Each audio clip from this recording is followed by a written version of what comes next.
The mystery of what happened to missing Army vet Julia Jacobson has been solved, but many questions still surround the arrest of this man. Aunt Julie, I miss you. We first told you about the search for Jacobson last month.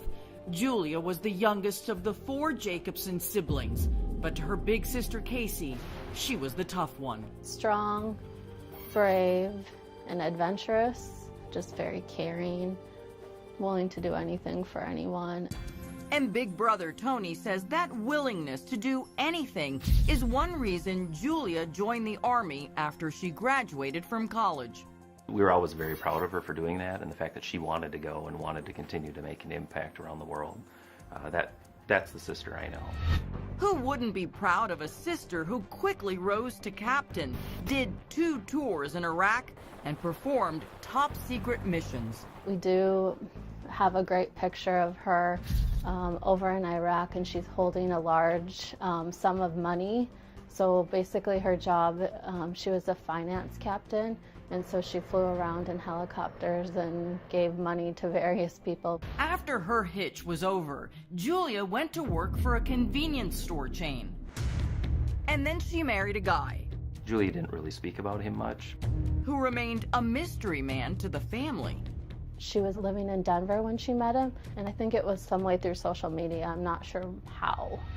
Casey says the marriage to amateur MMA fighter Dalen Ware didn't last very long. He was never really had gainful employment, and she was just tired of supporting him.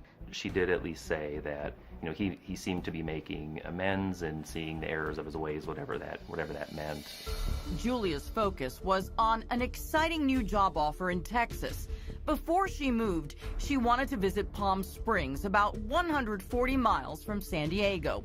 So on Labor Day weekend, Julia and her dog Boogie were up at the crack of dawn.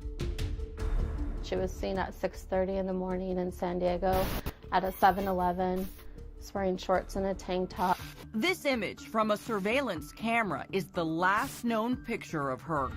The tracking device on her car was triggered, and cops found it 5 days later on this corner, a half-mile from her home.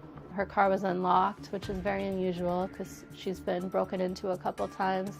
Several hours after she left home, Julia was spotted in Ontario, California, which is oddly in the opposite direction of Palm Springs. In that Ontario sighting as well, police have told us that Boogie was with her. As hours turned into days, her sister feared the worst. I don't even want to talk about it because it just breaks my heart. I just want her home safe.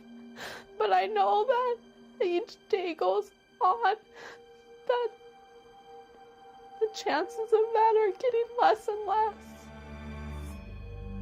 Sadly, that fear is now reality for Julia's grief-stricken family.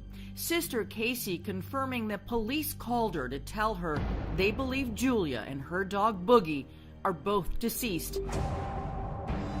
And breaking the news that Julia's ex-husband, Dalen Ware, has now been arrested and booked on 1 count of murder. During the search, her family told us they thought Ware's actions after Julia disappeared were quite strange. I think that's very odd that he has not reached out to the family, at least offered condolences, insight, or anything, just some support in any way, shape, or form. Ware was picked up at his home in Arizona. He will be transferred back to California this week. Police say they have not yet recovered the body of Jacobson. However, forensic analysis of her car led detectives to believe she was murdered. They're asking anyone who may have seen Julia, Boogie, or Dalen Ware on or about Labor Day weekend to please call the Ontario Police Department at 1-909-986-6711. I'm Chris Hansen. If you like this story, make sure you tune in every day to Crime Watch Daily. You can find where the show airs in your city at crimewatchdaily.com. Watch it live or record it on your DVR and watch it at night. And to all those criminals out there, remember, we are watching.